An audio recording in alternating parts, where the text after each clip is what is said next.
Mesa de actualidad en las noticias de la 8, hoy con Sonia Rodríguez Cobo y con Pedro del Barrio. Vamos al ámbito político. El secretario general del PSOE de Castilla y León fue sancionado por conducir bajo los efectos del alcohol cuando era diputado nacional. Según han informado hoy varios medios, los hechos se remontan al año 2008, cuando Luis Tudanca dio positivo en un control de la policía local de Burgos. El líder socialista registró una tasa de alcohol de 0,43 miligramos por litro, cuando el límite era de 0,25.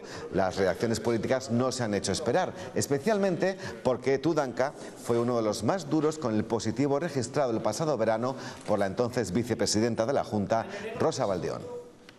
En el que necesitamos. Él se refería a que las personas que estamos en el servicio público debemos ser cuidadosas y ejemplares en ese momento, y estoy segura de que lo mantendrá, y además reclamaba que abandonara el escaño por respeto a los ciudadanos. Decía literalmente que una conducta irresponsable, como es ponerse al volante de un vehículo después de beber alcohol, debe tener una respuesta. Rosa Baldeón cometió un delito y fue enjuiciada por ese delito.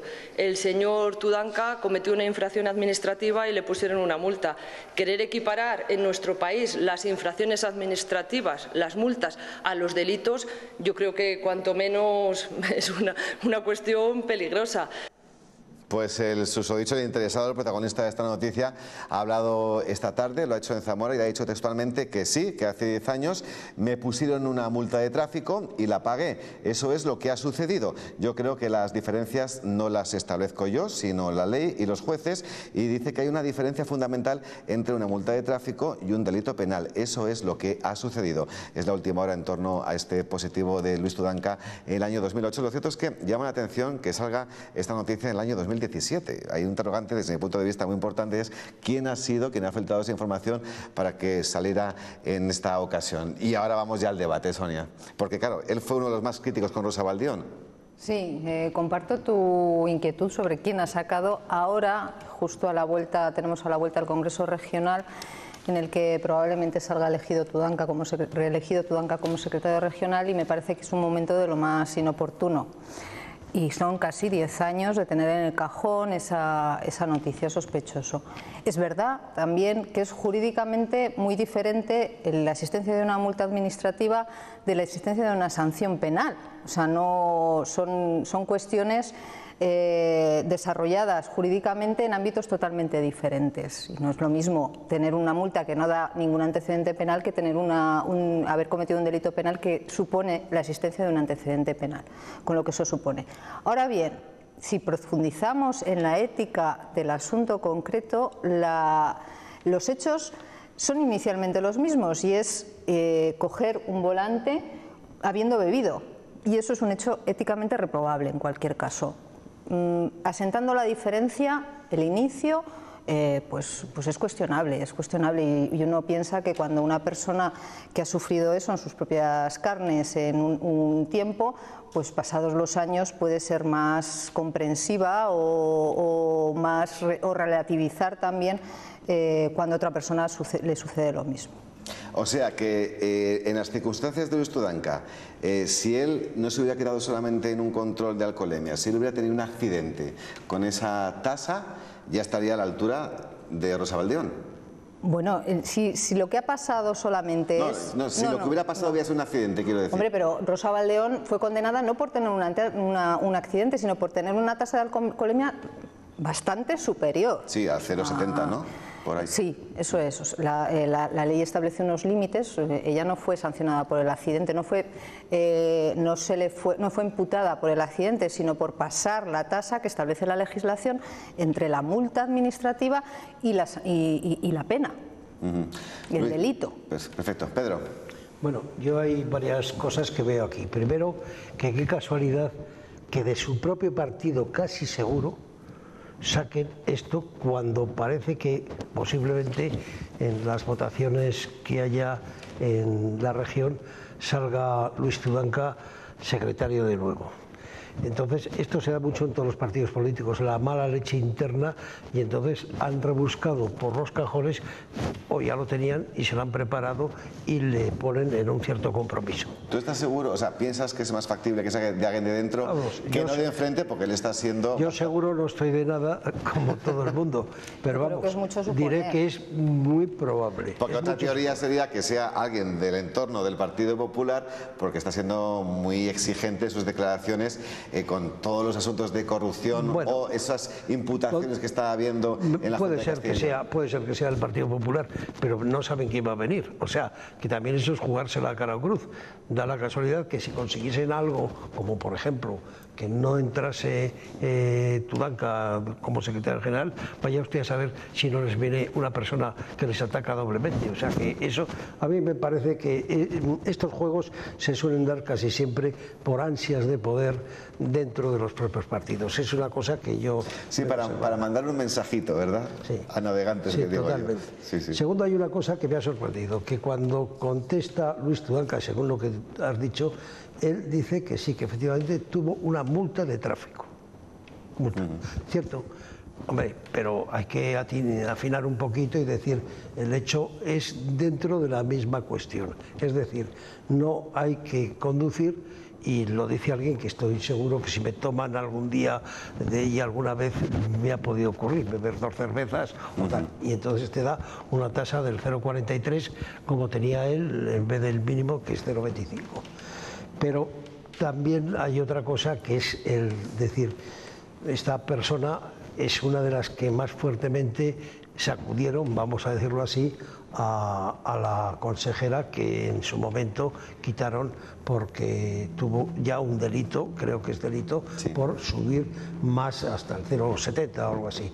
Hombre, yo creo que de alguna manera se debe disculpar, decir, oye, mira, que yo también he bebido poco de ese mal, pero también bebí y discúlpame si me porté, porque era un tema político, no era un tema personal, pero por lo menos para que se vea que muchas veces puedes beber del mismo mal que estás exigiendo a los demás. Es el tema. ¿Qué quieres decir? Que seguramente cuando él estaba públicamente pidiendo la dimisión de Rosa Baldión, ¿se estaría acordando de su capítulo hace unos cuantos años? No lo sé si se acordaría, pero lo que sí que es cierto es que lo sabía. Sonia.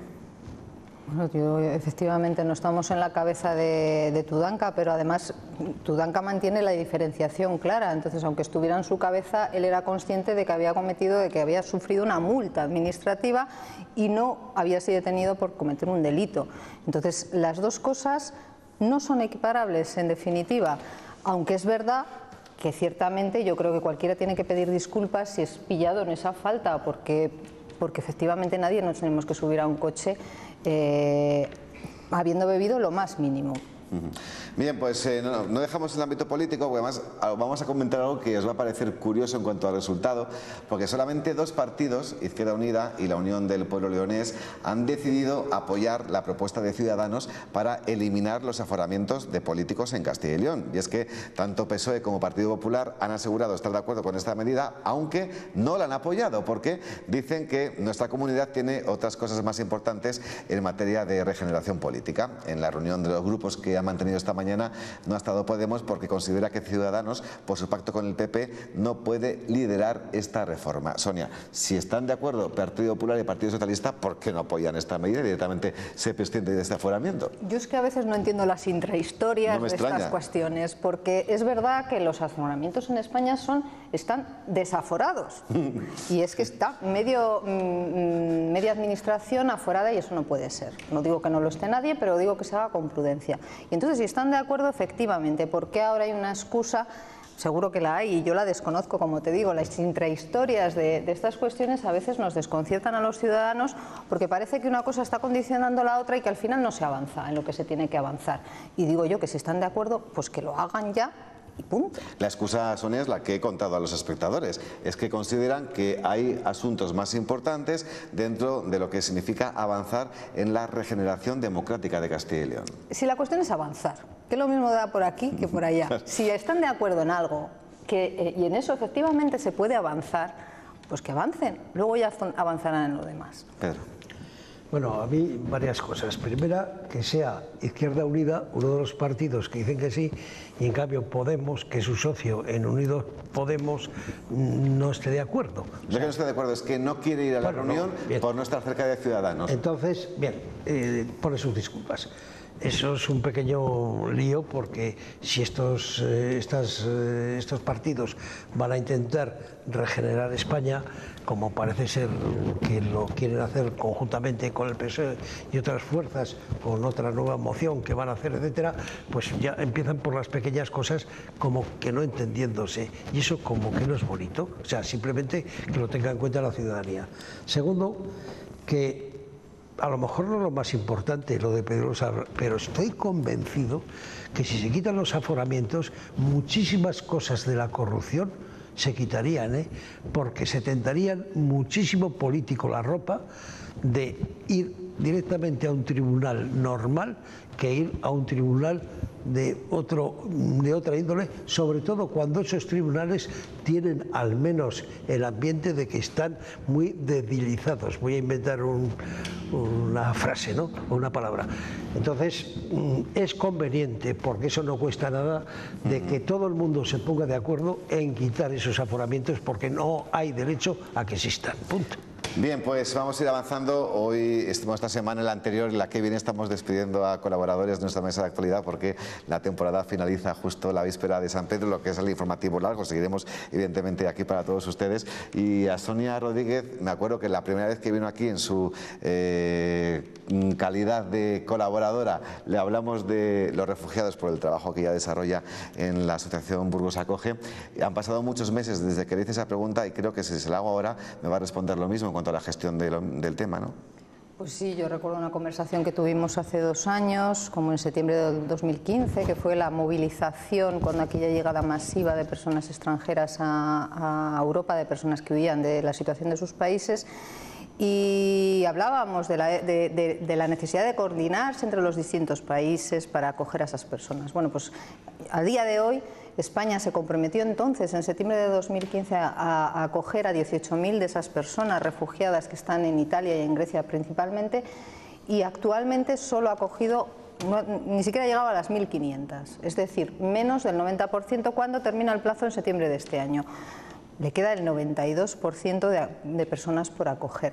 Seguimos, aunque es verdad que se ha parado la llegada de refugiados, porque Europa ha hecho el acuerdo con Turquía, con otros países limítrofes, pues seguimos teniendo una política poco coordinada, poco solidaria, o nada solidaria, y muy difícil de gestionar.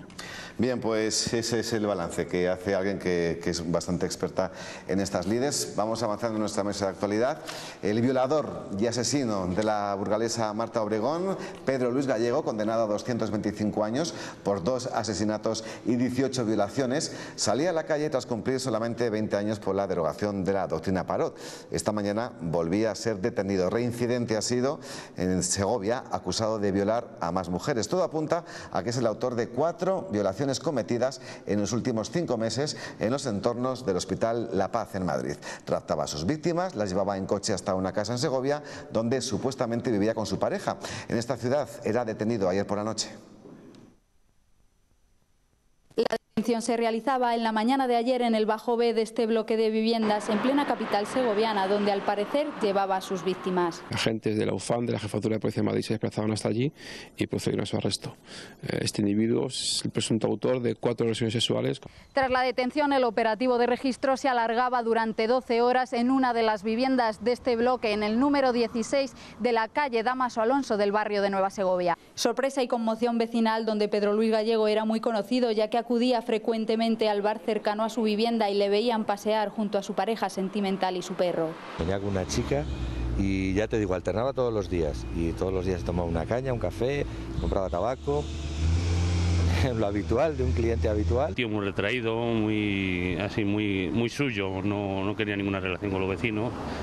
Y por eso causaba un poco de recelo, ¿no? Pero no por otra cosa. En esta vivienda del barrio de Nueva Segovia, ubicada junto al Centro de Formación Profesional, llevaba residiendo alrededor de 3 años.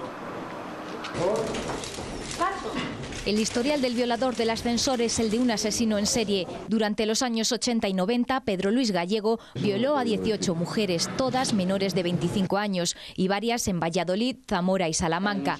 Cuando entraban en el portal, aprovechaba su trabajo de mantenimiento de ascensores para encerrarlas en el habitáculo y abusar de ellas con extrema crueldad. En algunos casos cumplió condena.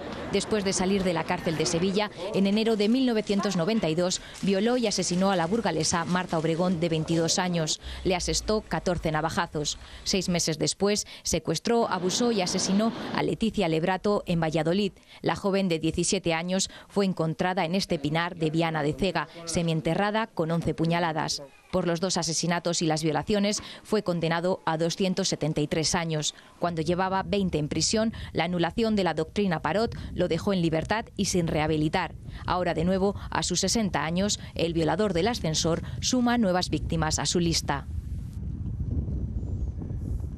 Es terrible y todo un ejemplo de que en algunos casos la cárcel no surte efecto en los presos. El principal cometido que tiene privar a alguien de libertad es que luego pueda reinsertarse en la sociedad, y en este caso y en otros es evidente que no. Sonia.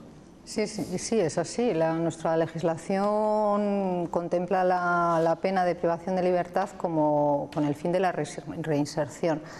Pero es verdad que es efectiva en algunos casos y en otros no. Precisamente en este tipo de casos de agresiones sexuales suele ser menos efectiva que en otros delitos. Las estadísticas así lo señalan. Es horroroso que una persona esté otra vez en la calle, aunque el cumplimiento de la ley debe de ser así, así lo exige, y vuelva a cometer estos delitos. Yo me imagino que en la cárcel habrán hecho todo lo posible por reeducar, pero hay cuestiones que son difíciles de corregir. Pero fíjate, Sonia, que hay casos en los que el preso sale de la cárcel con un informe previo diciendo no está garantizado que no vaya a poder volver a delinquir, o sea, sabiendo que hay una persona con un informe negativo, aún así directamente en la calle. Es lo que contempla nuestra legislación y que seguramente tendremos que mirar si se puede cambiar, ¿no? Bueno, una condena es no una condena, o sea, ante un delito hay una condena, y cuando se cumple esa condena, efectivamente, aunque haya peligro de reincidencia, pues el Estado no puede hacer otra cosa que dejar en libertad a esa persona. Yo no sé si podrían hacerse algún otro tipo de medidas, como un seguimiento más cercano, una serie de entrevistas a las personas que caen que en estos casos están en la calle, por lo menos para saber y poder conversar, y no digo de algo de privación de libertad ni privación de movimiento, sino un control, ¿no? Un control de algún tipo. Pedro. Bueno, estoy enteramente de acuerdo con Sonia, pero quiero comentar algo como, primero, yo no entiendo de derecho nada, pero si la doctrina Parot deja salir a gente con esos informes, mala doctrina será jurídica. Segundo, si este señor ha salido y ha vuelto a reincidir, desde luego no sé qué hace la ley para no cortar esto de otra manera, pues más seria, más rápida. Que en este caso ha sido una constante en su vida. Sí, o sea, violar, cárcel, y violar, matar, cárcel, lo mismo. Y desde luego, mucho dudo yo de los psiquiatras con perdón de lo que quizá digo porque es muy duro, y de los psicólogos, mucho dudo de que sean efectivas las actuaciones que se hacen con ciertas personas. A lo mejor esas personas tienen que tener un régimen muy distinto, no de intentar convencer, no sé cómo será el tema, sino a lo mejor médico, o quirúrgico o químico, de alguna manera. De estas cosas no se puede dejar a gente que sean animales, porque lo son, de esta manera. En muchos casos se ha hablado de la castración química, ¿no? Sí. Como una medida que podía paliar ese tipo de situaciones después. Sí, lo que pasa es que hoy por hoy nuestro derecho tampoco lo contempla, ¿no? Porque es sumar más a la pena. Pero es verdad que en algunos casos incluso los propios presos a raíz de delitos de agresión sexual lo han pedido, porque son conscientes de que sus instintos les impiden llevar una conducta propia. Entonces, bueno, incluso en algunos casos lo han pedido. No. Perdona, dices tú que a la pena, que no se le puede añadir estas cosas, pero qué pena si tenía 273 años y a los 20 años le han soltado. ¿Qué pena es esa? Efectivamente. Pues hablar del violador del ascensor es hablar de una de las nuestras, de una burgalesa.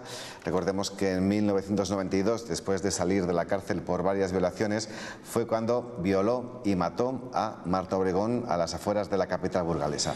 Por defender su castidad, la familia abrió un proceso de beatificación que sigue su curso normal a la espera de la finalización de su fase diocesana.